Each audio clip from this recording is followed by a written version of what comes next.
What is going on, everybody? It is Dylan with DFS, bringing you a brand new video. Today's video, we are going over wide receivers and tight ends to target in Week 5's main slate. So this is mostly for cash, but I am going to mention some tournaments, GPPs, values, all that stuff. But just guys I'm looking at when constructing my final double-up line. So starting off, Jamar Chase is up there in price at 8K.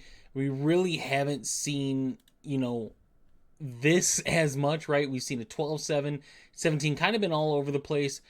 This is another tough one for Jamar Chase and the Bengals, but Joe Burrow's played very well at home. It's a high total. Kind of seen Baltimore give up a lot of yards, especially to wide receivers, like tight ends. Like, it's kind of what you want in this one. And if Baltimore plays the way they did against Buffalo offensively, this will be a really, really good game to where, maybe Cincinnati's passing the ball a lot to try to catch up. If not, there should be in a pretty good control. Their run game has been very up and down, especially deciding who's going to be their number one guy, but I think it's just going to be a split committee this entire season. But going back to Jamar Chase, kind of T. Higgins too, tough matchups, but the way Baltimore's been getting beat, this offense I'm not worried about, right? If Cincinnati has a bad game, it's an outlier. It really is. When you have Jamar Chase and T. Higgins healthy, you start to see the tight end used more. That's not Gesicki, surprisingly. Yosivas has been playing really, really good in the slot. The Cincinnati offense just needs the run game to get a little more consistent. So I still like Jamar Chase and T. Higgins, but I don't consider them for cash. The next guy, Nico Collins against Buffalo, I do. Buffalo dealing with some injuries, especially now. Khalil Shakir out. Still waiting on the Tank Dell news. I think we're getting Mixon Pierce out again, so you're getting Cam Akers in the running back position. But this should be a good game, right? It could be slower just because you have two really, really hot offenses to where these offenses are going, they go. They don't slow down, they go. Obviously, we saw Buffalo kind of get shaken up by Baltimore. Houston shaken up by Jacksonville. But overall, I think both these offenses are very efficient. It's just worried about, either one of these teams scared to make those big time plays, costing a drive and letting the other team, kill the clock for 7-8 minutes. But I love Nico Collins. I love Stephon Diggs in this matchup. Both those guys are definitely considered cash plays for me. Marvin Harrison is worth noting against San Fran, who's getting really banged up. Might be missing a corner. Fred Warner had been limited all practice or in practice this week. So yeah, it's San Fran. They can be really, really good, but with the amount of injuries, it wouldn't surprise me if Marvin Harrison has a good game. Now, do I want to target him in his price point, 7,500? Not really. Do I want some exposure to him in tournaments? Yeah, I do. It's a high game total.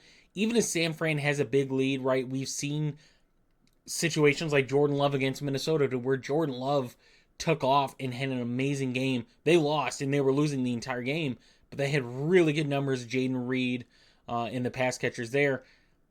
So yeah, I don't love Marvin Harrison. I don't think you need to get there in cash, but I think it's definitely worth getting if you're playing in 150 lines and stuff like that.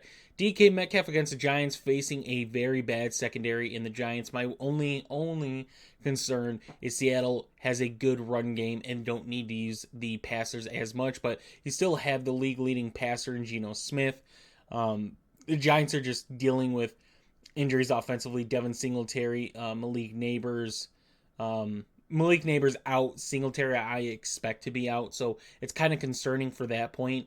And DK getting up there in price, but I think DK is still a really good play. I mentioned Stephon Diggs in the revenge game at that. 6,900, it kind of, like, the last 2 weeks, 19 and 18 points, so, I mean, kind of pays off. Not really, but kind of. Now in a revenge game, you're saving $800 paying off of Nico, but Nico's been the clear-cut wide receiver one for that team. For maybe $100 cheaper, if you want to go Deebo, right? Like, If you want less roster percentage, you're going Diggs and you're paying $100 more. But Deebo at 6,800 in this one, I think is in an amazing spot to where you're getting everyone back healthy, besides CMC, unfortunately. But you're getting George Kittle back healthy. Deebo's healthy. This offense is very efficient, especially when they're at home and especially against the Cardinals. Those are two things that as a San Francisco fan or a fantasy owner, you love when they're playing the Cardinals at home. It's just two good things. So Deebo Samuel in an amazing matchup at this one to where Arizona now has an injured corner to an already very, very bad defense unit. Like their secondary is just pretty. If Budda Baker wasn't there, and I think Budda Baker hasn't been Budda Baker this season, but that team would just be very, very bad defensively, especially in the secondary. So I love Deebo Samuel at his price point, 6,800. Next, Jaden Reed at 6,500 going against the Rams to where Christian Watson, Romeo Doubs, both likely out. Luke Musgrave out. Rams secondary has been very awful this season. We've seen them give up a good amount of fantasy points to wide receivers. With that being said, Jaden Reed kind of goes into that wide receiver one. I do think if you want to go Wicks, though, and pay for a lot cheaper, you can go Wicks, and I don't have a problem with that. I just like Jaden Reed with Jordan Love. It's just a really good connection, and his price point is very solid at 6,500. 6,400, Zay Flowers against Cincinnati. Now, we could look at Zay Flowers the last 2 weeks. He's got 6 targets and 30 yards in the last 2 weeks.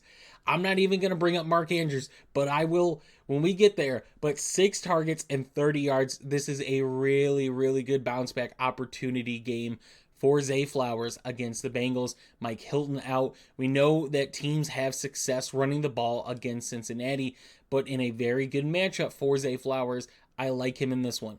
Do you go in cash? No, but I definitely think he's worth it in tournaments, especially at his price point. 6,400 is really good. Ayuk is kind of taking the back seat right now, which is very odd. I don't think you pay someone the money that you pay Ayuk to have him in the back seat. Obviously, Juwan Jennings is having an explosive season for San Fran, but Brandon Ayuk has yet to get 10 DraftKings points. And guess what his price point is? It's at the same price point it was at the beginning of the season. What are we doing? Like, I get it's Brandon Ayuk. He's a superstar wide receiver, very highly paid, very good offense, very good matchup, all that. He has not gotten 10 DraftKings points this season. He should not be 6,300 at this point. He should be at a mid to high 5K. And I'll show you why soon. But you get Amari Cooper. I love Amari Cooper in this game against Washington to where Washington plays man quite a bit, and Amari Cooper destroys against man. He is one of the best man coverage wide receivers in the league. Whether his stats show it or not, he is. Terry McLaurin on the other side, he's starting to get up there in price. Obviously, we've seen in the last 2 weeks, 41 DraftKings points in those 2 games. 16 targets, 152 yards, and a touchdown each one. It's not the best game script for me. I do like the running backs in this one, but I'm not too sold on Terry McLaurin. I like Jaden Daniels. I don't think he's a must, but I like him. I'm just not sold on paying $6,100 for Terry McLaurin yet. When you have Deontay Johnson at $6,100, now he is going to see a good amount of Jalen Johnson, but on the contrary, he's going to see Tyreek Stevenson, who's giving up quite a bit of yards as well. So without Adam Thielen, like I like Deontay Johnson, I like Xavier Legette in this one. You're going to face a Bears team who gives up a good amount of rushing yards, gives up a good amount of fantasy points to running backs. Their secondary is very good, but if the Bears offense can be efficient, which I hope they can be in this game, Carolina's going to have to pass the ball, and we've seen success lately with Deontay Johnson and Andy Dalton, right? We've known throughout Andy Dalton's career with AJ Green, he relies upon his number one receiver, and so far he has 27 targets and 2 touchdowns and over 200 yards in the 2 games with Andy Dalton. Deontay Johnson is still just a guy you plug in your lineup at his price point, right? He's not getting to that price yet to where Brandon Ayuk is 6,300, and he's yet to get anything close to what Deontay Johnson is, and Deontay Johnson is still cheaper. T. Higgins, I mentioned I like, and this is what I mean. T. Higgins, we know how good T. Higgins is. This one, granted, is a tougher matchup for T. Higgins, but he's at 6K. Like, DraftKings needs to just calm down a little bit on these pricing. Just a little. Let us have some fun. Let us make these lineups worth getting. I think FanDuel is not throwing a shot at DraftKings, but I think FanDuel is doing a pretty good job for the most part of kind of valuating prices a little better. The only thing is FanDuel has that Sunday night game, which I wish they would stop doing. I hate waiting on a Sunday night game for the main slate. I just dislike it. Hopefully they stop doing it. I don't know if they will or won't, but Michael Pittman against Jacksonville, to where it's uncertain.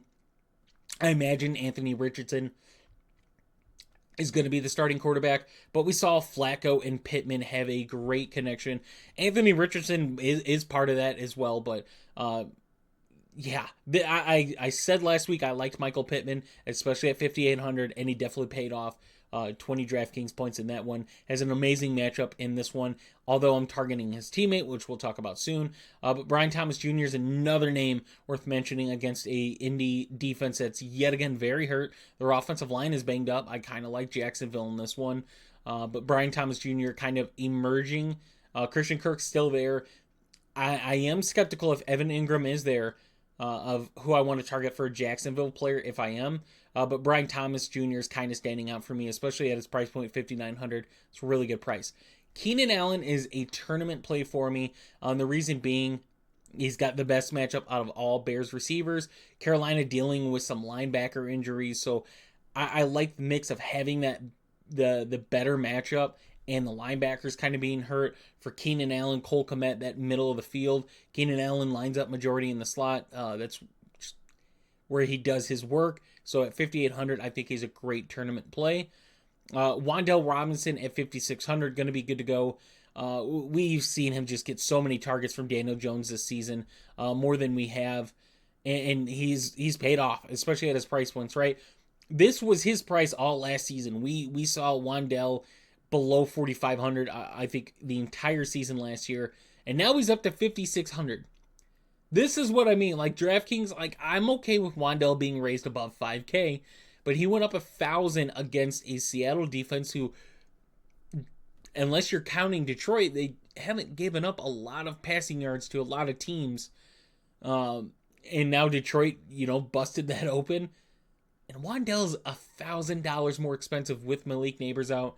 If you need to save some money and, you don't want to trust Deontay Johnson, his price is starting to go up, or you don't, you're paying up for somebody up here, I do think Wan'Dale Robinson with Malik Neighbors out and more than likely Devin Singletary out is a really, really good play. But there's a lot of good plays this week. There are. Jawan Jennings, same price. Another amazing matchup. But we continue to go down. I mentioned Xavier Legette as a potential play. But Josh Downs at 5,100, Josh Downs in an amazing matchup. You look at all the statistics of the fantasy points per route, the target share, and they're through the roof. Obviously, week 3 against the Bears just coming back. Still sees 5 targets in that one. But last week against Pittsburgh, to where Pittsburgh also has a decent secondary, we see Josh Downs with 22 DraftKings points. Mitchell's kind of taking the back seat with Downs coming back, and you have Alec Pierce is another name at 4,900. But I'm not gonna pass up Dontayvion Wicks. I'm not doing it. I'm not passing up Dontayvion Wicks, who saw 13 targets. 13 targets last week. 2 touchdowns against Minnesota. I mentioned how much I like Jane Reed. If you want to pay $5,000 for Dontayvion Wicks, and then possibly go cheap at tight end, and we'll talk about that as well here shortly. Dontayvion Wicks at 5K against the Rams is amazing. The price is just, it's under the average, no matter kind of what you're at, but it's under the 5,500 average. So you save some money. See, money is money, right? You'll see it once you get closer to the end of your roster construction. But Dontayvion Wicks at 5,000.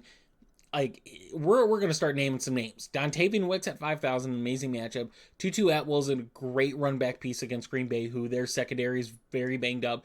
Alec Pierce 4,900 against Jacksonville, to where Alec Pierce has been seeing some uptick in what he's previously seen. Obviously, with Josh Downs coming back in that Week 3 Chicago game was just ugly as a whole. But you go on and you keep going down. You get Keon Coleman at 4,700 without Khalil Shakir. That one's definitely worth watching. Jordan Whittington at 4,600 against Green Bay, to where seen Jordan Whittington last week, 6 for 62 at his price point. Pays off, right? And he doesn't go up that much. That's kind of why I like him at his price point. 4,600, good matchup. Target share went up, obviously. But I'm going to throw out DeMario Douglas, right? His numbers aren't too good this season, but in this matchup against Miami, it's a division game. New England switching up their running back, is what it is, but he's got a really, really, really good matchup against Miami. I like him for his price point, although I do think he should be cheaper.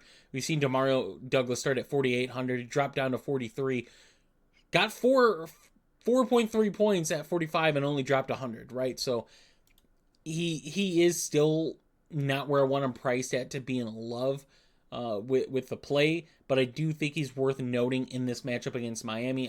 You could say the numbers, that's fine. It's just the matchup I'm looking at. I think is a very solid matchup. Now, the target share is pretty neutral on that New England team. KJ Osborne out though, so could do that with that what you will. Curtis Samuel at 4,200 is going to be the guy that replaces Khalil Shakir. It's just a price point at 4,200, but I'm not in love with the play nonetheless. But other than that, there's not a whole lot of people down here that I'm kind of targeting. I don't think you have to go down there. Melton is worth noting at 33. Heath, you can mention those names. Matt Collins, Jalen Hyatt are some very cheap tournament, dart throws, but I'm not looking at pretty much anything under Douglas at 4,400. There's just so many good valued plays this week. Like you're paying 6,500 or less for a good amount of these guys, right? Deebo, Diggs, you get Collins, some of those guys expensive there, but you start to look at the under Wandell, right? You get Wandell, you get Josh Downs, you get Wicks, you get Pierce, you get Tutu, you get Coleman, you get Whittington.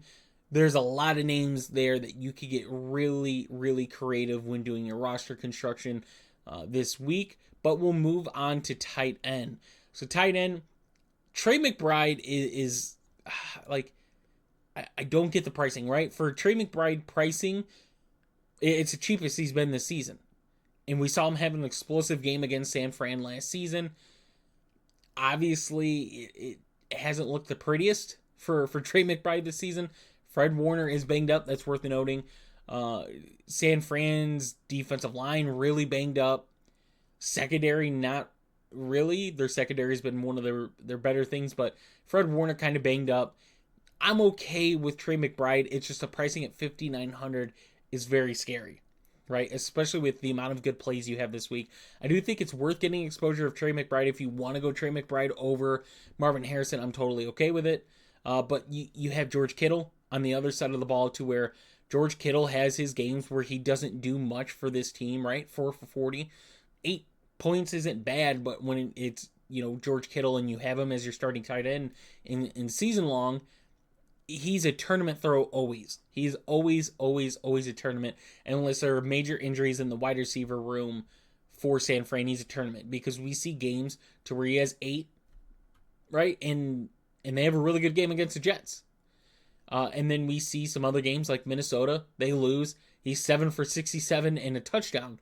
And he has 20 points. So you have to be very careful when considering George Kittle for cash, but I do think it's an amazing tournament play against a very bad Arizona defense.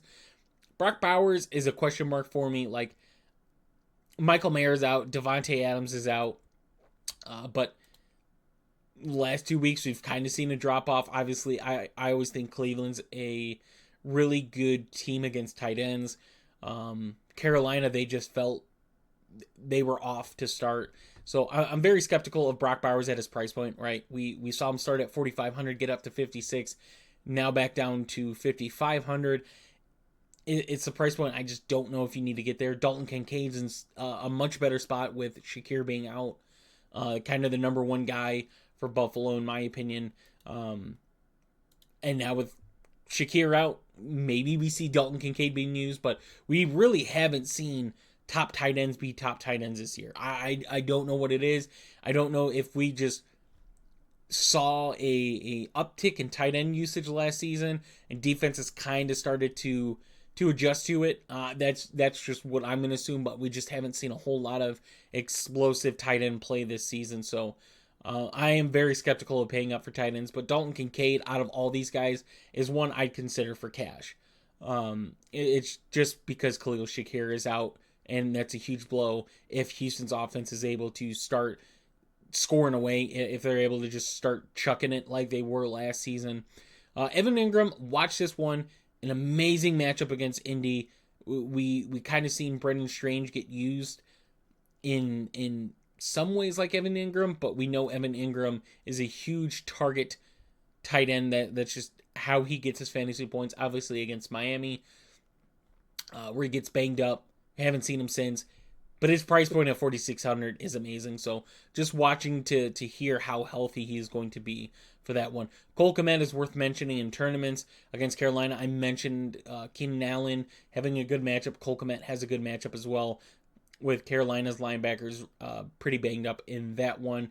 And then Parkinson for the Rams. If you wanted to go Parkinson as your throwback and don't want to double stack Tucker Kraft, right, with either Reed or Wicks with Jordan Love, and you wanted to go,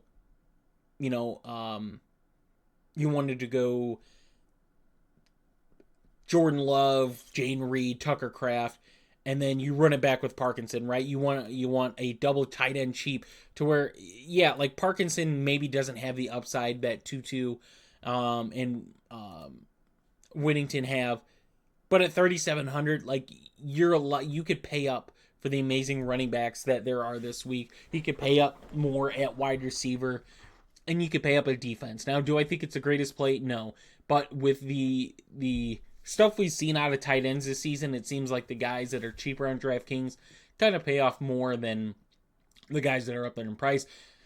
I'm just looking at Tucker Kraft honestly at 3,500 against the Rams though. Luke Musgrave's out, Watson, Dobbs both likely out, right? And we've seen Tucker Kraft last week, 9 targets against Minnesota. Granted, they were down and throwing the ball a lot, but it's a positive game script for him. Haven't seen too much out of Tucker Kraft. It's usually been Luke Musgrave we've looked at in the past, but both of the tight ends are around, right? So I'm not going to judge and write off one over the other. I think they'll both have their moments. As long as they're both on Green Bay, they both have their moments. Strange, you're just watching if Evan Ingram's out. If Evan Ingram is out, Strange at 3,200 is in a really amazing price and a really good matchup. Other than that, the only other person I'm looking at is going to be Eric All. And it's just the consistency lately. 4 receptions and 4 targets the last 3 games. 32, 22, and 28. Now, these numbers aren't going to blow you away, but consider his price point at 2,700, right? That's what you pay for a defense. For a guy that's gotten 7.2, 6.2, and 6.8. So he's almost gotten 3 times value in every game so far. And that was at 2,500, right? Only going up 200.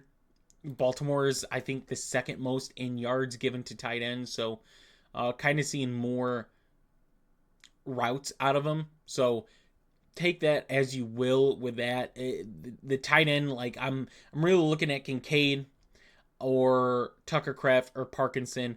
And then if you want a good value dart throw, I won't even say dart because he's not a dart throw. If you want a value tournament play, Eric All at 2,700 is another guy worth mentioning. So I hope you guys did enjoy the video. If you did, please leave a like and subscribe. If you guys are interested in joining us, the link for our Discord will be in the description down below. If you guys are looking for the quarterback and running back part of this series, that was posted yesterday, so go check that one out. And I will see you guys in the next one.